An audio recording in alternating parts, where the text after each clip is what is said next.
So, today we're doing a deep dive into a piece of music that I guarantee almost everyone listening has heard. Oh, yeah, absolutely. I mean, it starts with that iconic, that stomping drum and clap beat. Right. The one that just instantly gets stuck in your head. Exactly. You hear it at a wedding reception or, playing in a grocery store aisle or just blasting from a passing car. Your brain instantly recognizes it. It's Shake It Out by Taylor Swift. Right. But the crazy thing and the real mission of this deep dive today is that, well, everyone has heard it.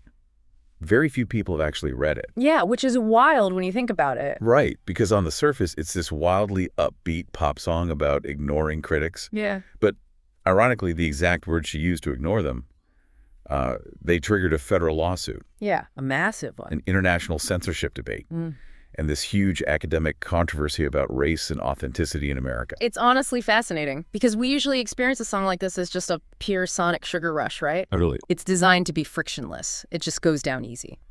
But when you bypass that catchy surface and actually examine the architecture underneath it... Which is what our sources are going to let us do today. Exactly. When you do that, you find something incredibly complex. And we have a pretty massive stack of sources to get through for this one. We really do. We're pulling from music criticism spanning the last decade, academic media studies, papers, and literally legal documents from the Ninth Circuit Court of Appeals. Which is not usually where you end up when talking about a pop song. Right. So we are going to take this seemingly simple, glitter gel pen pop anthem and completely dissect it. We want to explore the hidden lyrical depths, the massive controversies it spawned, and really look at that fascinating gap between what an artist intends and how the public actually interprets their art. Because Shake It Off isn't just a catchy tune. When you synthesize all these sources together, it emerges as a highly calculated cultural artifact. A cultural artifact, I like that. Yeah. I mean, it was a strategic career pivot. And it almost instantly became a lightning rod for intense debates on authenticity and cultural appropriation. Oh, for sure. And even the very limits of what a human being can own under U.S. copyright law. Which is just wild. Yeah. But let's actually start with that phrase I just threw out there.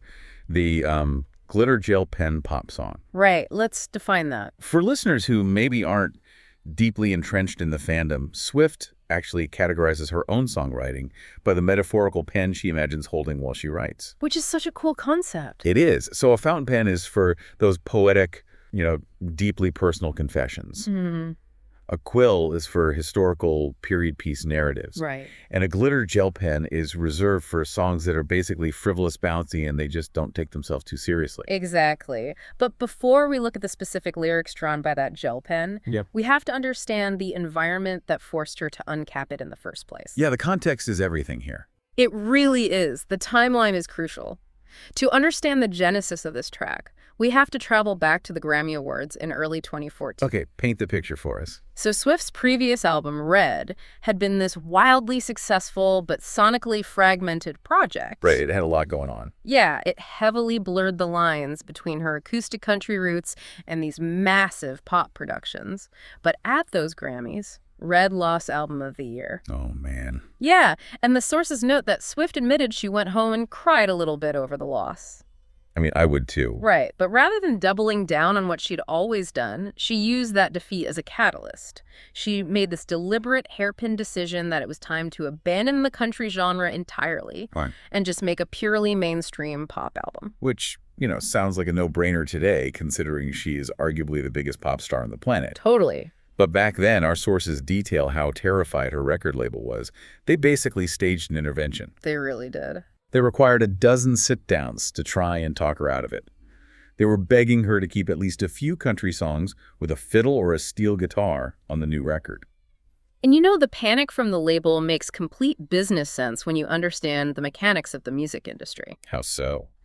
Well, country radio is an incredibly loyal, lucrative, and closed-off ecosystem. Oh, okay. Once you leave, they rarely let you back in. So for the label, she was taking their most reliable cash cow and wagering it on a highly saturated pop market. Right. It's basically like changing your major from pre-med to theater in the second semester of your senior year. That is a perfect analogy. While your parents and millions of fans are watching, the risk of alienating that core demographic is astronomical. Exactly. But Swift's counterargument to the label executives was fascinating.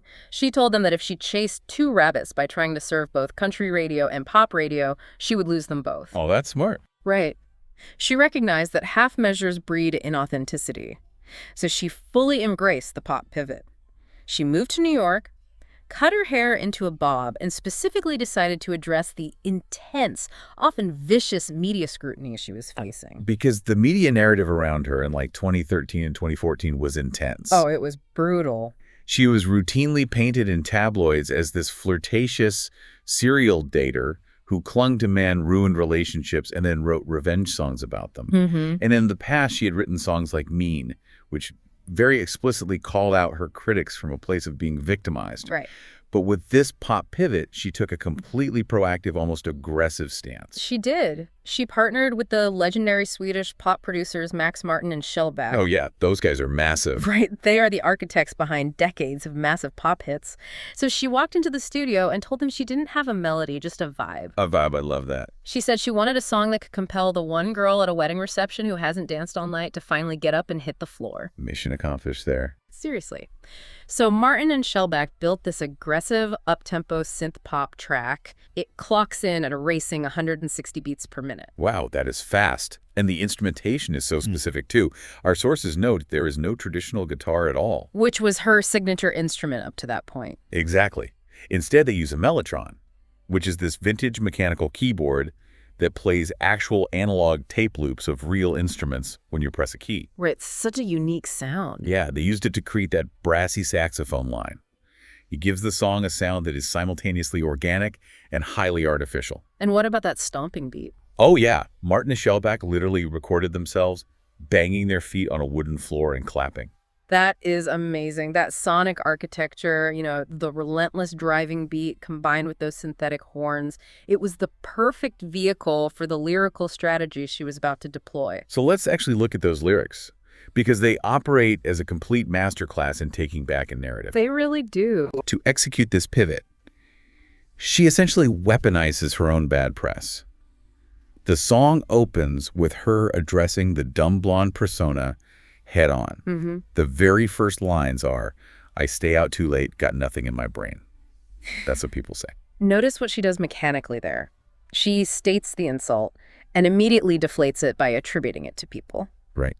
It reminds me of reading your own terrible Yelp reviews out loud to your staff, just to rob them of their power. Yes. You say the quiet part out loud before anyone else can. Yeah. But you have to ask, is she admitting to it or is she mocking it? It operates purely as satire.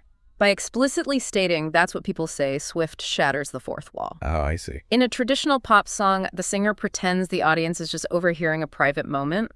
But here, Swift is looking directly into the camera. Right. She is acknowledging the media's caricature of her, effectively saying, I see exactly how you're trying to frame me, and I refuse to inhabit that frame. Which brings us to the chorus, which has basically become a modern proverb at this point. True. She sings, player's gonna play, play, play. Hater's gonna hate, hate, hate, hate. At first glance, it just feels like basic pop fluff. It does. But when you really chew on the psychology of those lines, it's a massive departure from standard empowerment anthems. Let's consider the typical pop empowerment trope for a second. You usually get a variation of Friedrich Nietzsche, right? Like what doesn't kill you makes you stronger. Exactly like Kelly Clarkson's massive hit. The narrative is usually about fighting back, overcoming, or changing the world around you. But Swift doesn't do that at all here. She embraces this philosophy of radical acceptance. Yes, radical acceptance is the perfect phrase. The lyrics explicitly argue that you cannot change the nature of a player, a hater, a heartbreaker, or a faker. Their actions are treated as inevitable forces of nature like gravity or the weather. You can't stop it from raining. And that is a remarkably mature psychological stance for a pop song. It really is. The only variable you actually have control over is your own physical and emotional response. You cannot stop the haters, but you can control whether you let their hatred paralyze you. Or if you physically shake it off. Exactly. And she weaves that physical reaction into the beat itself in the second verse. I want to read this part because the double meaning here is brilliant. Go for it. She sings, I never miss a beat. I'm lightning on my feet. I'm dancing on my own. I make the moves up as I go. Yeah. On the surface, she's just describing having a great time dancing at a party.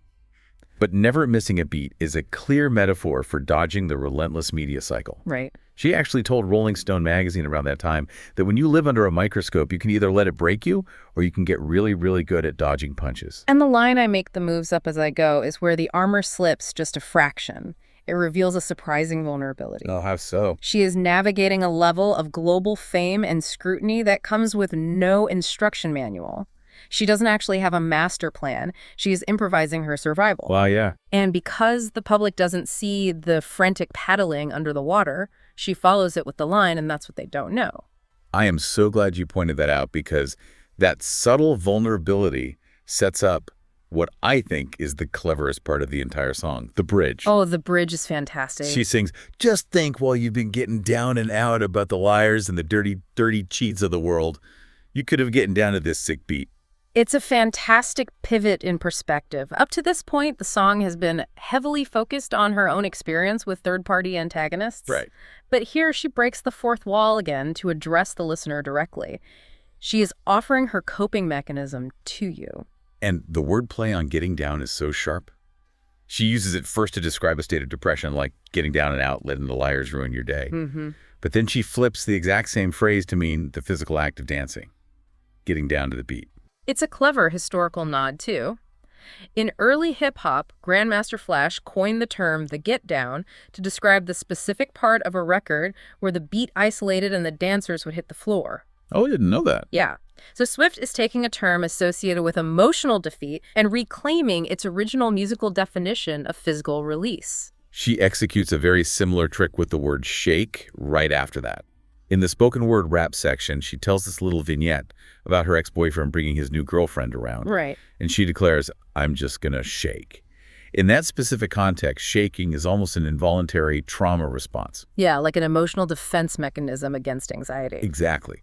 But a second later, she looks at the fellow over there with the hella good hair and says, "We can shake, shake, shake." Right. Suddenly, the defense of anxiety transforms into a flirtatious invitation.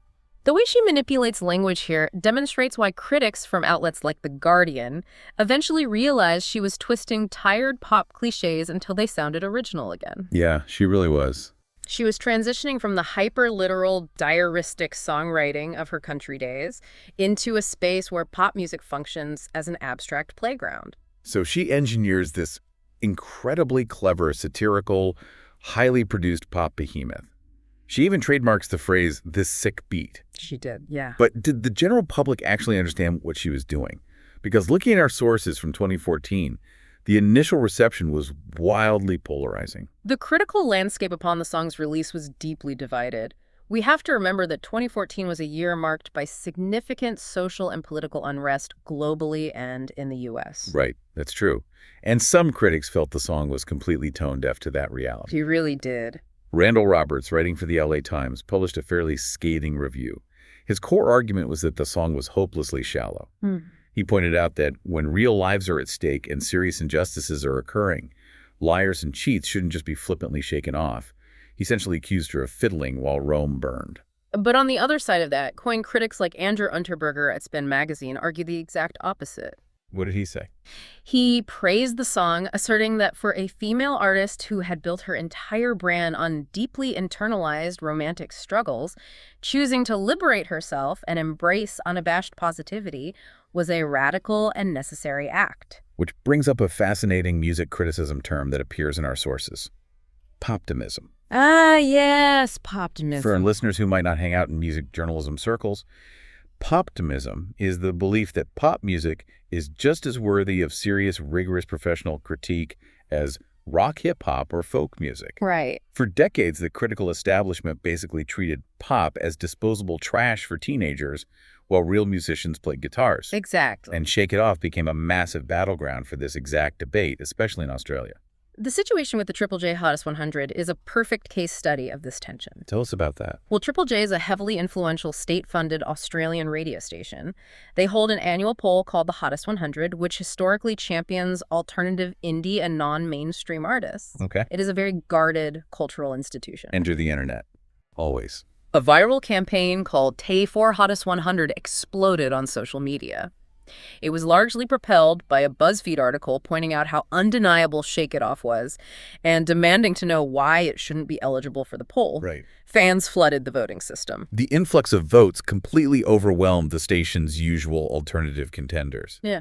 But there was a technicality. There's always a technicality. Always. The station's rules stated that a song had to have been played on air by Triple J at least once during that calendar year to be eligible. Oh, okay. Because Shake It Off was deemed too commercial.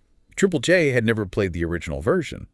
Although, in a twist of irony, they had played a moody folk cover of it by the indie group Milky Chance. Which is so telling, right? An acoustic cover by an indie band is considered art, but the original pop architecture is rejected. Exactly. Ultimately, the station used that technicality to officially disqualify Swift's version. But this wasn't just a quirky radio stunt. It sparked massive debates about how we value art. The disqualification laid bare the mechanics of cultural elitism. Critics of the viral campaign felt justified arguing that the Hottest 100 was one of the few safe havens for non-mainstream artists to get exposure. Right. And they felt a billionaire pop star invading that space was culturally aggressive. But Swift's defenders saw something much more insidious. They pointed out the blatant sexism in prioritizing what they called masculine rockist artists over feminine pop. Yeah, that was a big talking point. As Elle Hunt pointed out in Guardian Australia, this virulent need to keep Swift out revealed that the old, rigid dichotomy of high art versus low art was still very much alive. A lot of music purists simply could not stomach the idea that a glitter gel pen pop song with cheerleading chants could be culturally significant. And yet the debate over radio eligibility and poptimism was completely eclipsed by the cultural firestorm ignited by the song's music video. This is where the story shifts from indie music elitism into a massive, complicated debate about cultural appropriation. Yeah, this is a big one. Let's set the visual scene first. The video, directed by Mark Romanek, drops on the same day as the song. Swift's stated concept was to portray herself as a goofy outsider, desperately trying to find a group where she fits in. Right. She's inserted into various professional dance scenarios. She's surrounded by elite ballerinas, cheerleaders, rhythmic gymnasts, breakdancers, and twerkers. And the unifying joke of the video is that in every single scenario, Swift is embarrassingly inept. Just terrible. Right. The professionals execute flawless routines while she awkwardly flails around, crawls through their legs, and generally ruins the aesthetic. Yeah. Swift explained her intention was to show that everyone struggles to fit in, and the healthiest response is to simply laugh at yourself and keep being you. But the gap between her wholesome intention and the public's interpretation was massive. A huge gap. Now, we are going to outline the backlash here, strictly based on the media studies and reporting in our sources. We're keeping our own opinions out of it because it's a highly sensitive topic. The criticism was immediate and severe. Earl Sweatshirt, a prominent rapper, tweeted that the video was inherently offensive and ultimately harmful. He accused it of perpetuating historic racist stereotypes of black women for the entertainment of a white demographic. It is worth noting for the historical record that Romanek, the director, pointed out Earl Sweatshirt explicitly stated in his tweet that he hadn't actually watched the video before condemning it. Right. That is important context. However, the rapper's instinct tapped into a very real sentiment that was echoed by numerous cultural critics who had watched it closely. Exactly. Music critic Jessica Hopper published a prominent piece arguing that Swift was essentially playing on racist mythology regarding black women's sexuality to contrast and elevate her own innocent image. Yeah. Hopper specifically pointed to a scene where Swift crawls underneath a line of black women who are twerking.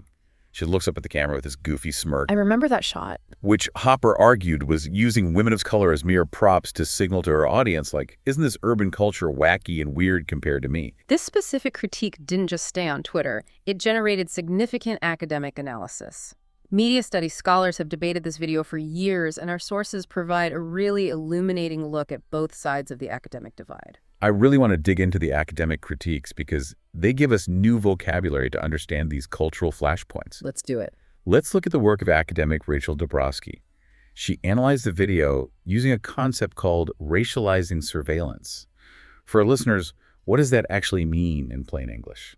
Racializing surveillance is essentially the study of how society watches, categorizes, and assigns value to bodies based on race. Okay. Dabrowski applies this lens to the video by examining the stark contrast in how Swift's body interacts with different cultural spaces. Right. When Swift tries conventionally white dance styles like ballet or suburban cheerleading, her outfits, her physical makeup, and her general demeanor seem to naturally fit the environment, even if she is dancing clumsily. But the vibe completely shifts when she enters spaces coded as Black culture. Precisely. When she attempts breakdancing or twerking styles birthed from Black and hip-hop culture, her awkwardness isn't just clumsy. It feels heavily emphasized and out of place. Okay, I see.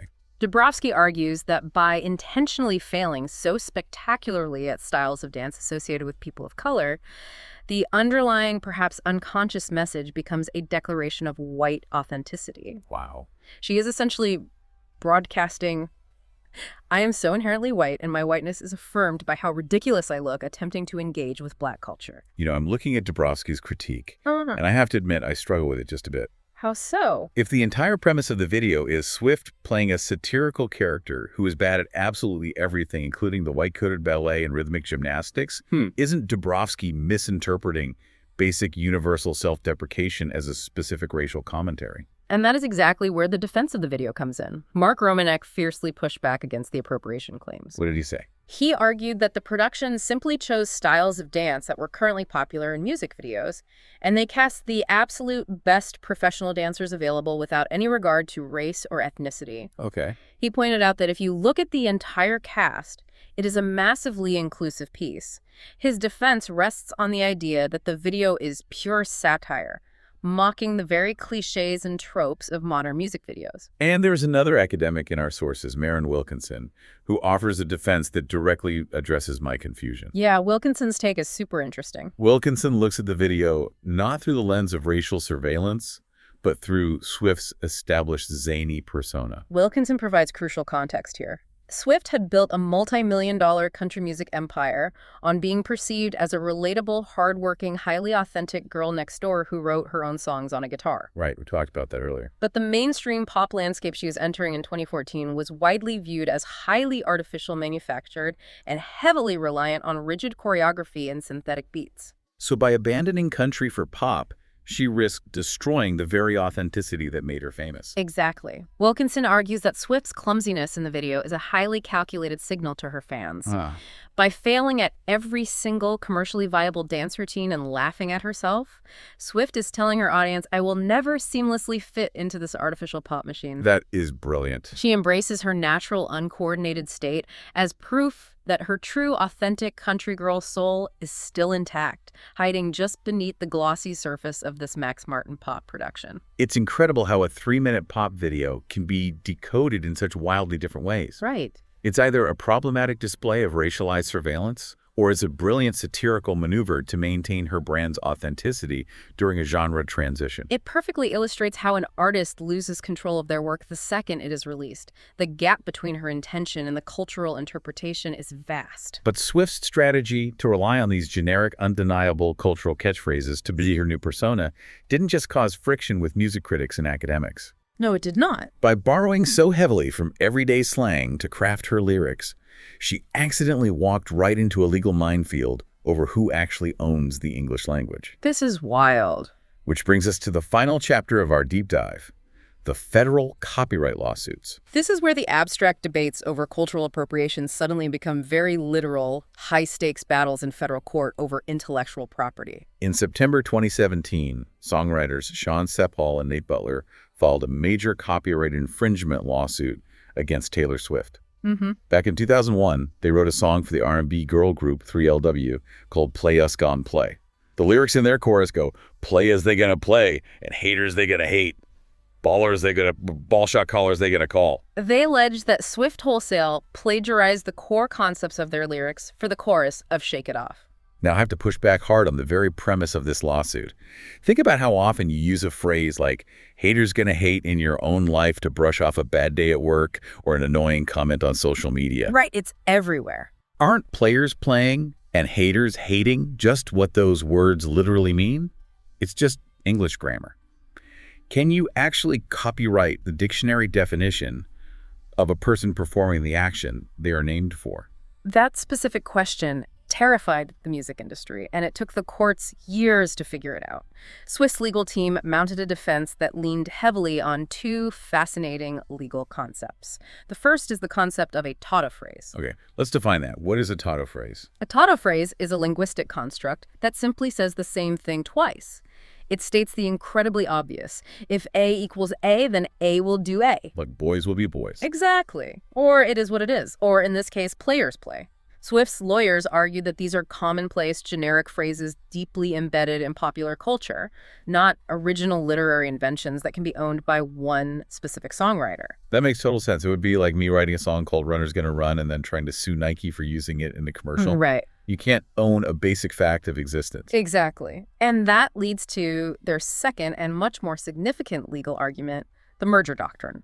Okay, the merger doctrine. This is a fundamental foundational concept in intellectual property law. The merger doctrine states that you can never copyright an idea. You can only copyright the specific expression of that idea. Give me a real-world example of how that works. Think about literature.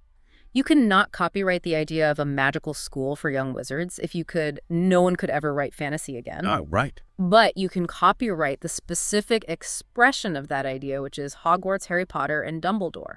However, the merger doctrine says that if an idea can only be expressed in a very limited number of ways, the idea and the expression merge. Oh, I see. When they merge, they lose copyright protection because granting a copyright would effectively give someone a monopoly on the underlying idea itself. So applying to this lawsuit, Swift's team is saying if the underlying idea is that people who play games will continue to play games, there's really only one concise way to express that in English. Player's gonna play. Exactly. If the court allowed Hall and Butler to copyright Player's Gonna Play, they would effectively own the entire concept of a player playing. So how did the courts handle this? Did the judge buy the tautophrase and merger arguments?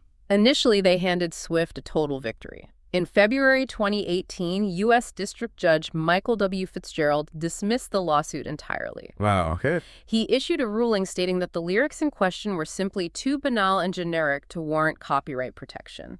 He essentially agreed that the bar for originality must be higher than a common sequence of slang words. So case closed, disaster averted for the pop music industry. Not at all. The plaintiffs appealed the decision, and in October 2019, the Ninth Circuit Court of Appeals issued a shocking reversal. Great, really. They sent the case back down to the district court.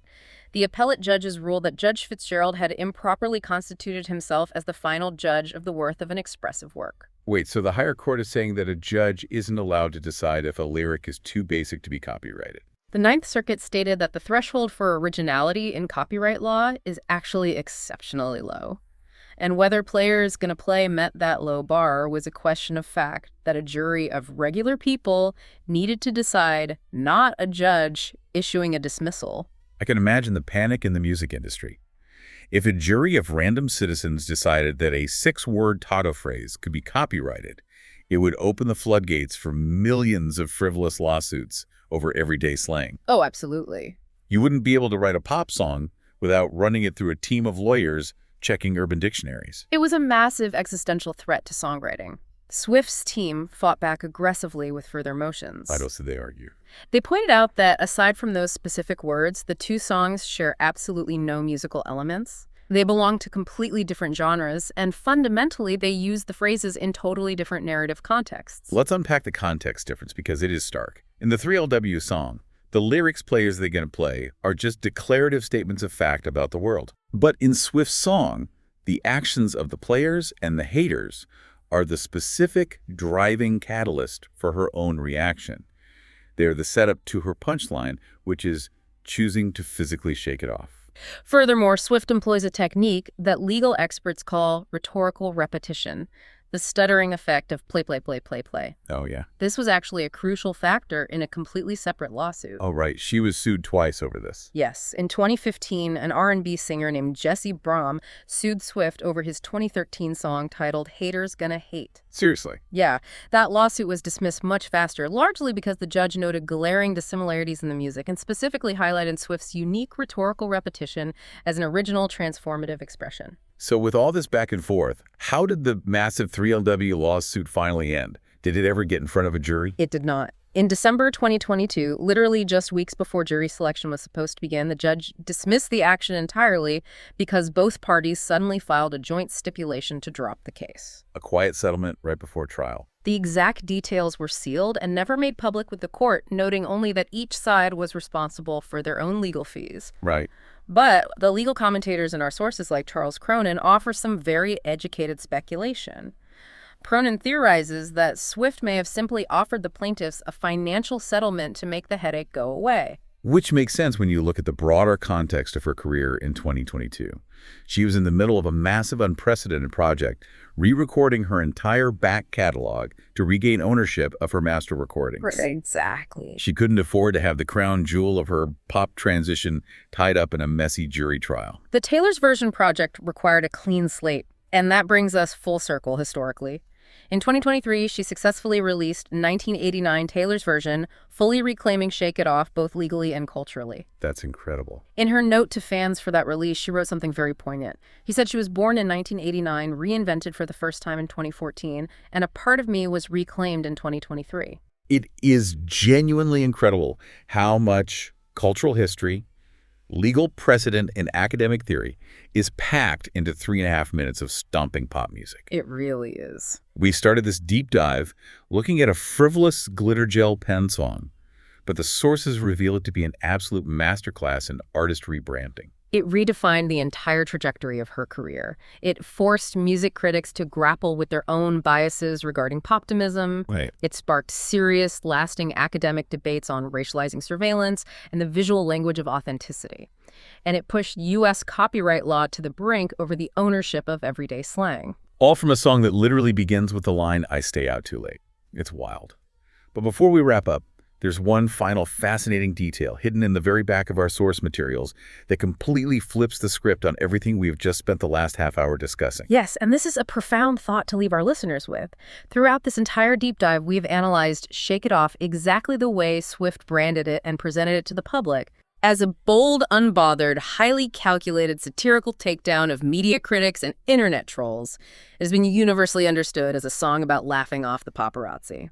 But if you look at the physical CD booklet for the original 2014 release of the 1989 album, Swift continued a tradition she started in her country days. Oh, I love this part. She included secret decoded messages hidden within the printed lyrics for every single track. And the secret message hidden in the liner notes for Shake It Off, the ultimate anthem of not caring what people think, is just 5 words long. Just 5 words. It reads, "She danced to forget him." She danced to forget him. It changes the entire emotional architecture of the song. It really does. So we leave you with this final provocative question to mull over next time you hear that stomping beat at a grocery store.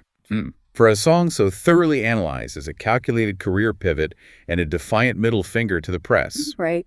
Is it possible that at its very core, this sick beat wasn't about the media at all? Was the entire public spectacle of shaking it off actually just a desperate private coping mechanism for a devastating heartbreak?